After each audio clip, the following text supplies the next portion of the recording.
Welcome to the Denver Gazette Sports Podcast. I am your host, Chris Schmedeke, and today we are brought to you by Applewood Plumbing, Heating, and Electric. They have been serving Denver homeowners for over 50 years, and they are a proud sponsor of the Colorado Avalanche and this podcast. And on this podcast, we're going to react to the Broncos' 19-17 win over the Green Bay Packers with Mr. Chris Thomason. Chris, how you doing? Hey, doing well. Thanks for having me. All right, so we have a win to talk about, which have been few and far between, of course, and a home win, which is the first of the year for the Denver Broncos. So I like to start out with some kind of big picture stuff with you usually. I don't know if the players were aware of the whole 0-4 possible start at home, but was there a little relief in that locker room after finally winning it in Power Field? Well, they were aware they had lost. I don't think until I informed a number of them, they were aware of the historical implications that in the previous 63 years of the franchise, they had never started out 0-4 and only twice before 0-3. So it was a third time. So they weren't aware of that, but they were well aware that we need to win at home. I mean, this is completely unacceptable. We've kicked away 3 home games, or at least 2. I mean, the Jets game could have really gone either way, but the first 2 games, I mean, should have been Broncos victories against Las Vegas and Washington. They're well aware of this, and they were focused. And even though the scenario was same for much of the game as the previous home games, at the end, it finally changed. Well, and you wrote in your story about how they didn't collapse this time. Every game at home, they've led at halftime and then blown it until yesterday. It was a strange game. Broncos pretty much, they moved the ball up and down the field in the first half, but kicked 3 field goals, didn't score a touchdown. Finally scored one touchdown in the second half. But, what did you kind of see from the offense? They just really seemed to stall out once they passed, the 30-yard line there.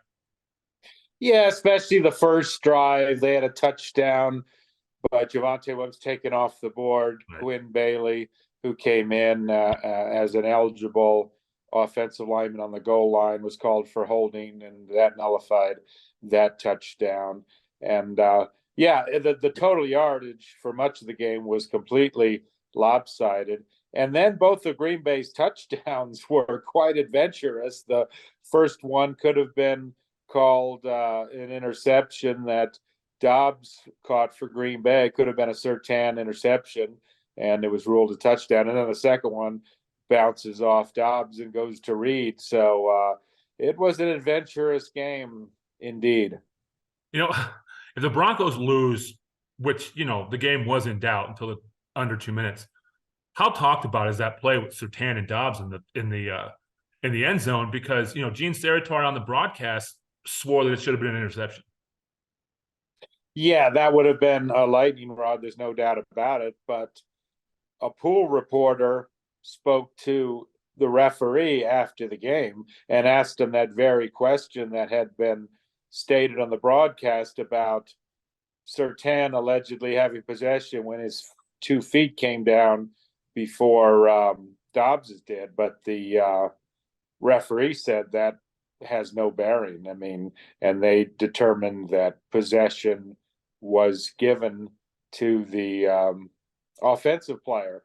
So, in baseball, they talk about tie goes to the runner. So maybe a tie goes to the offensive player. It reminded me a tiny bit about that crazy 2012 Monday Night Football game between Seattle and Green Bay. Russell Wilson throws the last second pass.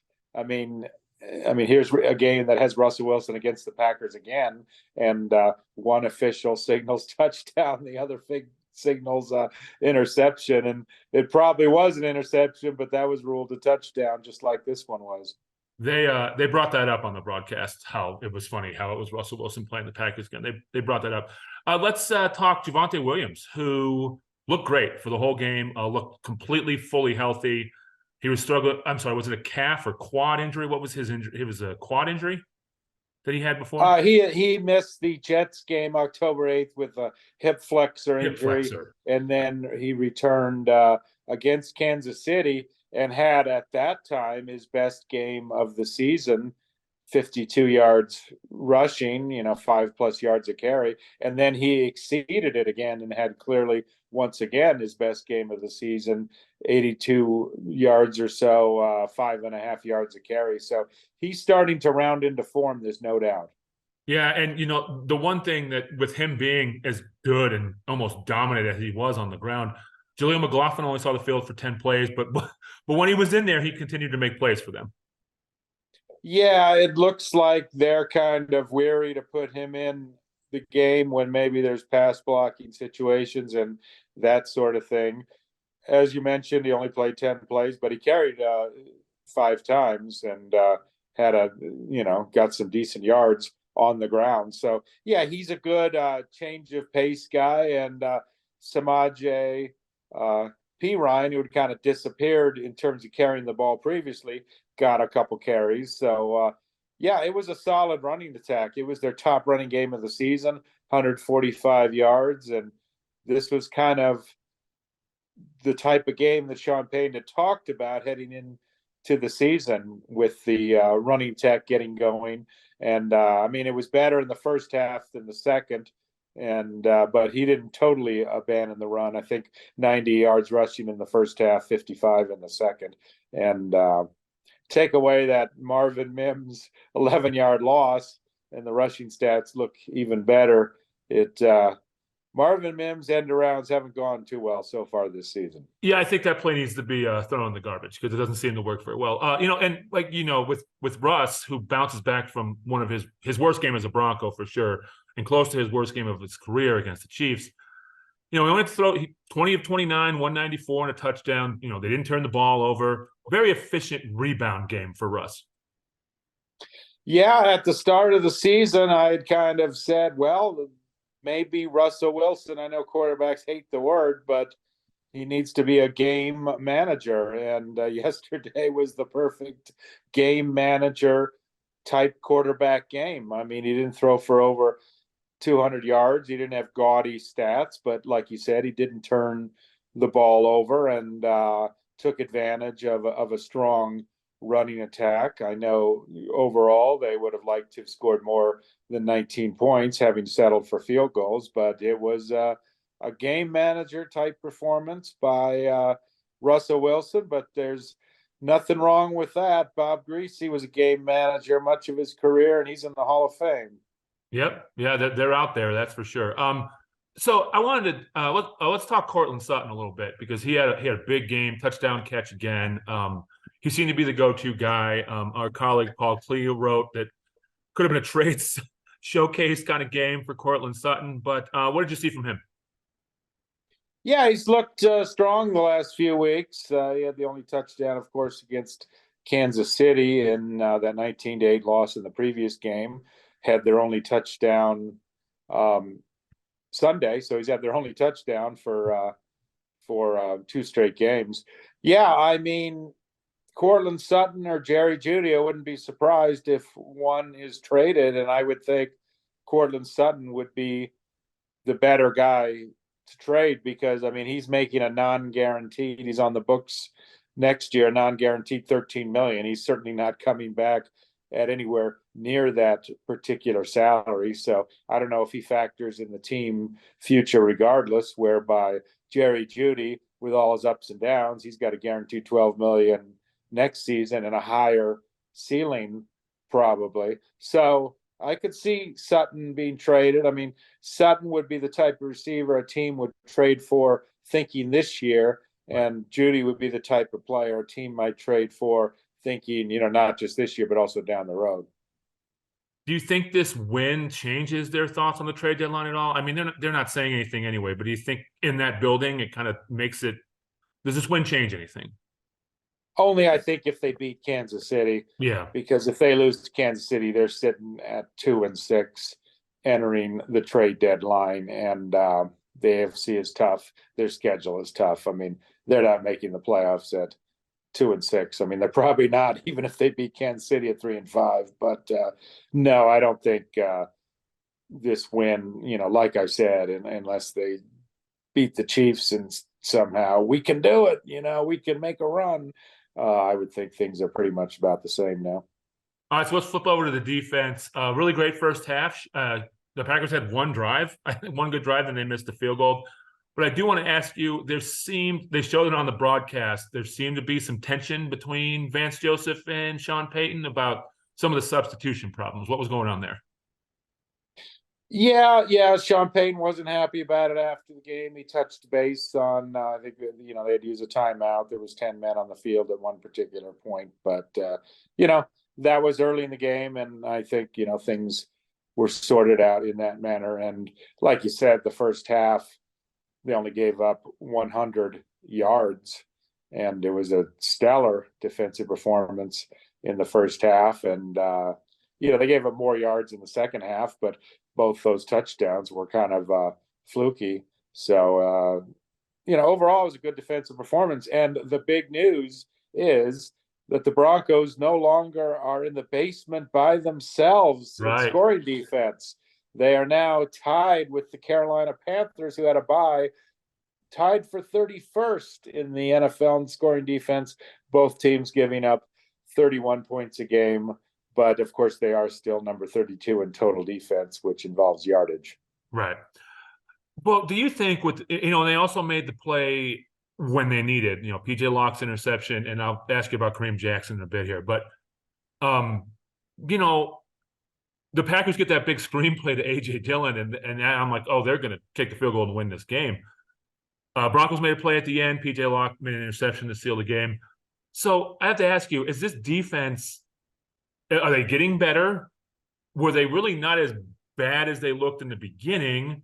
Or are they just, Green Bay's offense was pretty bad most of the game. Was it just opponents?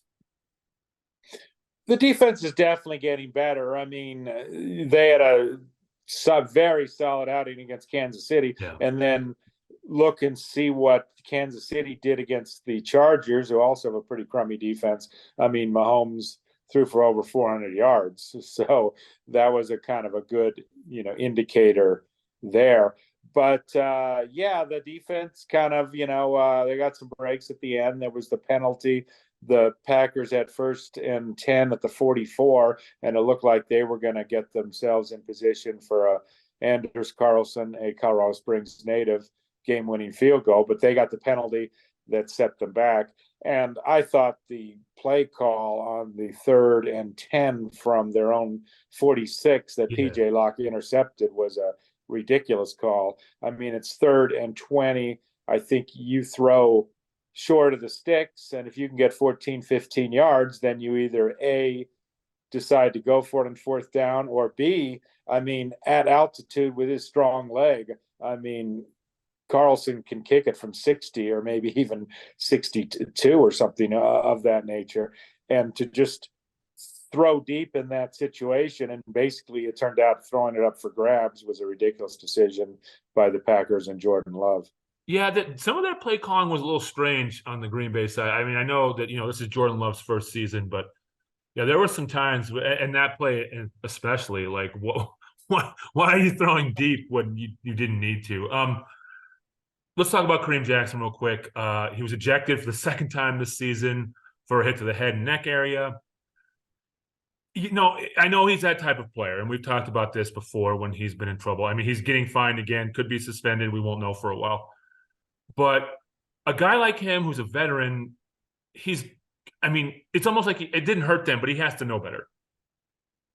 Yeah, there's no doubt about it. 35 years old, the oldest player on the team, the most seasoned veteran on the team. And Sean Payton was talking after the game, as if he was a rookie or something. Well, we'll work with him on that. Certainly he has to know better. Haven't they been talking to him throughout the season about this? Heading into Sunday, he'd been fined for incidents in 4 out of 6 games, had an ejection in week 2 against Washington. Some thought he would be suspended then. He wasn't. It's just been going on and on and on and on. And, is he a dirty player? I don't know. Make your analysis there. But, Sean Payton said he's a smart player, but certainly all these fines and penalties that he's racked up in ejections, I don't know if that necessarily equates to smart, especially being the veteran that he is. Yeah, it's a weird situation. I mean, this is probably his last year with the Broncos. I feel like I've been saying that for the last couple of years because they keep signing these short deals. But they have PJ Locke back there. Caden Stearns can never stay healthy, which is tough. But yeah, I don't know. Like it's tough to call him a dirty player because I don't want to do that. I don't think you do either. I don't think that's the case. But so let's flip to next week, and the Kansas City Chiefs are rolling into town. Broncos have, of course, lost 16 straight to them. The Chiefs put up big numbers yesterday on offense. Mahomes, like you said, over 400. Kelsey had some huge game in front of Taylor Swift again. But the Chiefs defense is what I want to ask you about. Could they be the best in the league? I mean, they're probably the best team in the AFC rolling in with them in Baltimore, probably. But I mean, this Chiefs defense is pretty legit this year.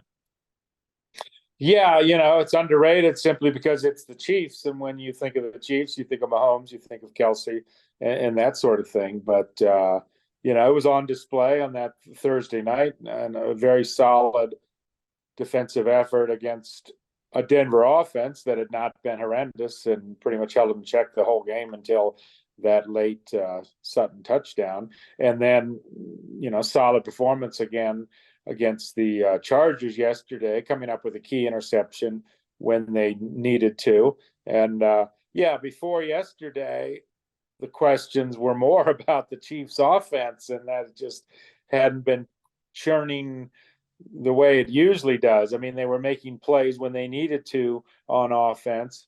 But so yesterday, both the offense and the defense were on display, and that's why they're now 6-1 and running away with the division. I was just going to say, I saw something on social media. If we'll ever see a time where the Chiefs don't clinch the division by the first week of November, but I feel like we're headed right there again. I mean, they're the class of the division above and beyond. Yeah, I was covering the Minnesota Vikings last season, and there was a stat that was thrown out about how the Vikings could be the earliest team to clinch a division since so-and-so, because they ended up finishing 13-4, and they were like way ahead during the season. But they ended up losing to Detroit, and Detroit, made a crazy late run. So it took a couple of weeks after they could have clinched. But we could have a potential clinching maybe by the end of November. We'll have to see, I guess. So I asked you this before when the Thursday night game, what is any kind of key for the Broncos to beat the Chiefs? Is it just turnovers? It feels like that's the biggest thing. But they picked Mahomes off on Thursday, that Thursday game. Yeah, I would think so. They did get a key turnover of Mahomes down in the red zone. Look back on the October 12th game. I mean, they played very well in the red zone, had some key stops, got the interception. Chiefs helped them out with that strange fake field goal attempt. So, yeah, they need to try to, the Chiefs are going to move it up and down the field, but you got to be able to stiffen up in the red zone, hopefully come up with a few timely turnovers, and and if they can get the running game going and use the clock and keep the ball away from Mahomes, that certainly also would be effective. Yeah, and the running game has gotten going, so that'll be interesting to see. All right, Chris, thanks for coming on here. First of all, I want to say make sure to subscribe to this podcast on Apple and Spotify. Make sure to go to denvergazette.com to read all of Chris's stuff on the Broncos. And also, we are Nuggets season preview goes up, starts heading up online today and tomorrow. It'll be in Tuesday's Denver Gazette e-edition. The defending champs are back on the court on Tuesday against the Lakers, so that's exciting. And, the Avs are going. It's a busy time in Denver sports. So, Chris, I appreciate you taking the time, and we will talk to you next week after the Chiefs game. Thanks so much.